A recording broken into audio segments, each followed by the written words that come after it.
Wonderful. Thank you so much for joining us, David. Thanks for having me.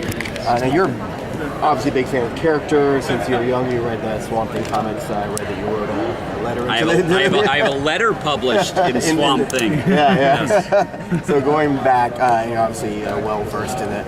How true to those comics are you going to keep? Obviously, go its own way in the initial episodes and arcs. Any sort of adaptation of something in a different medium is going to change a little bit, but it hews fairly closely. I think by the time people watch the first 12, 13 episodes, they will be shocked at how much of that original Hellblazer milieu is embodied in the show. I mean, I would say now we're going on probably over a dozen characters from the, Swamp Thing and Delano episodes that roll out, that show up. We've been dipping in. We've already adapted some specific issues within the first season. Do you have a favorite run from the author?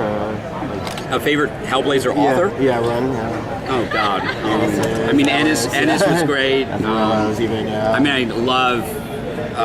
You can't beat Alan Moore and his original arc, American Gothic. Delano. Azzarello did a great run. There've been so many great runs. You're just gonna pick and choose. Yeah, that's the idea. Is we're kind of weaving in and out. Was there any temptation? I know it's probably not likely to set it in London with sort of Pogue's soundtrack. I know it's very unlikely, but with a Pogue's soundtrack. We do have kind of a punk soundtrack. I mean, we've got Buzzcocks in the show and Ramones, and I'm incredibly proud to say in episode 3, this may be the first time this happened in network television. I could be wrong. That I got them to license the Sex Pistols song. Oh, nice. Yeah. So John is listening to the Sex Pistols in that episode. In a scene in which Papa Midnight is in, which is kind of fun. The show ultimately will take place all over the world. Even in the first season, we're out of America for some of the show. We're not in London yet, but the comic book also. I mean, if you think about when John was first introduced, it was in America. Yes. American Gothic took place. Oh, in I know. In the club when you first see him, it's in. So, but we'll go back to London at some point, and we'll be dipping back into what happened in Newcastle. Yes.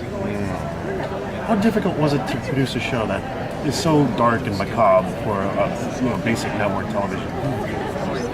I mean, obviously there are some constraints that you have to deal with that in network that you don't have to deal with perhaps on paid cable. Having said that, we're on the network in the same time slot that Hannibal also inhabits, and they've done. I'm shocked by some of the things that they do on Hannibal. So I don't think we've toned it down that much, actually. What do you think it is about NBC that makes it really fit? Well, first and foremost, we have an executive at NBC, Perlina, who's been a fan of the character even when she used to work at Showtime with Bob Greenblatt. So she's been wanting to do a Constantine show ever since then. And Bob Greenblatt came over from Showtime, and they came from pay cable sensibility and watching what's been happening with cable versus network, and clearly networks has had to change, and so I think it's a comfortable fit. Of all the networks, it's hard to imagine Constantine working on any of the other networks. Do you feel it was hard to drop the polarizing view of the movie version to kind of do your own thing and get this one up? Not at all. I mean, I think to a certain extent people are used to there being different iterations of things. Lord knows there've been multiple iterations of Batman and Superman and whatnot.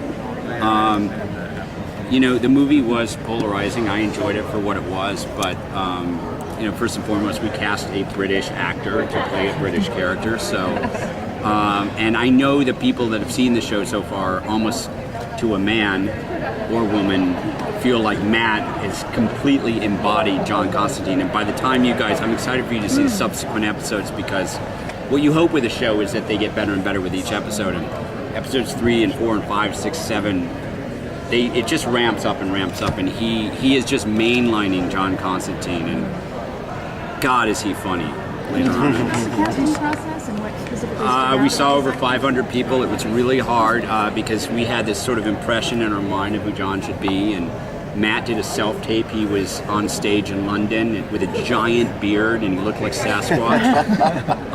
Terrible lighting, and I said, that's the guy.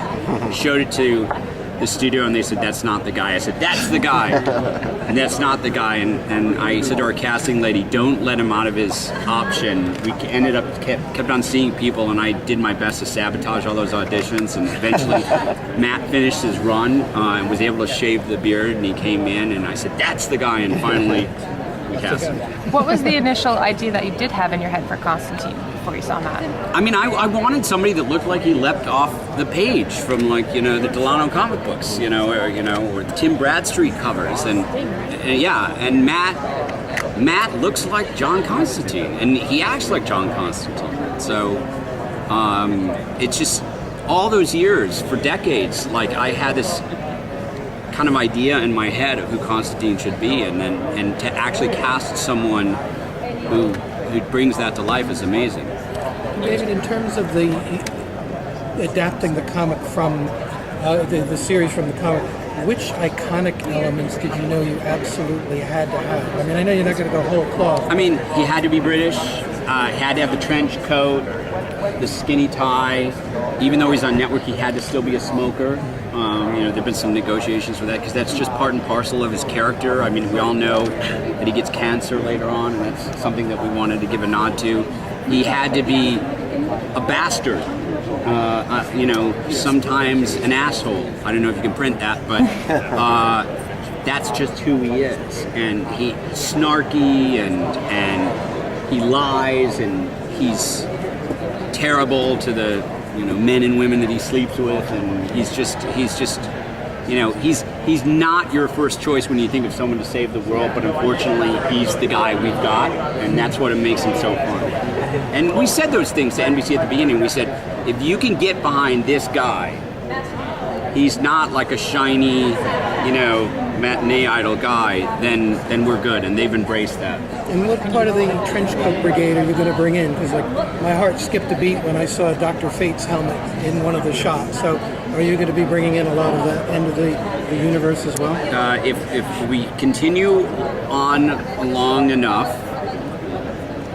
you may see the Nelsons at some point. We've already filmed an episode with Jim Corrigan. There's another episode coming.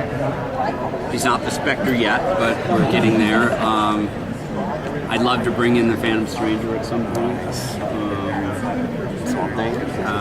Swamp Thing, if we can, we'll see. If we can pull off the SFX makeup, that's a hard character to pull off. We'll see. Can you talk about the larger DC universe that's expanding extremely big on television right now?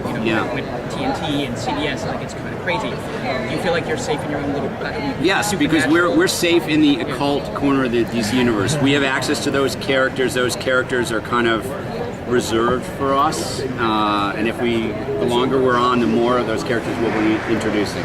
John did interact. Would I ever see Phantom Stranger? Possibly, yes. Now, question. What's going on, everybody? DC wants to keep the TV universe and the movie universe separate. So is it that any character we introduce, Dr. Fate, whatever, and the TV show will never show up in any movies? Never say never. For now, there's a kind of blood-brain barrier between the two, but you never know. Who knows? You mentioned just a minute ago about the men and women he sleeps with. So are we going to at least see part of that aspect of Constantine's? We never said he wasn't bisexual. Okay. I think it took 8 years for them to get to that in the comics. I at one point I had said 12, but I believe it was 8 years. We never said he wasn't. Okay, great. Thank you. What was the decision with changing the Lucy Griffith character storyline and getting rid of that one? Why? When you first pitch a show, there was a decision that, he's involved in this occult world, and we need someone who's a point of view character who's not part of that world, and so we created a character that didn't exist in the comics, this character of Liv. And it worked fine, but it felt like a little bit something that we kind of added on in order to make everyone feel more comfortable. And we wrapped the pilot, and we started writing subsequent episodes, and we just thought, wouldn't it be better off if we could bring in one of the characters from the comic books, and that person could go to toe-to-toe more with John? And fortunately, NBC agreed with us at that point. They'd seen the pilot, and so we were able to make that change. Great. Thank you so much for everything. Sure.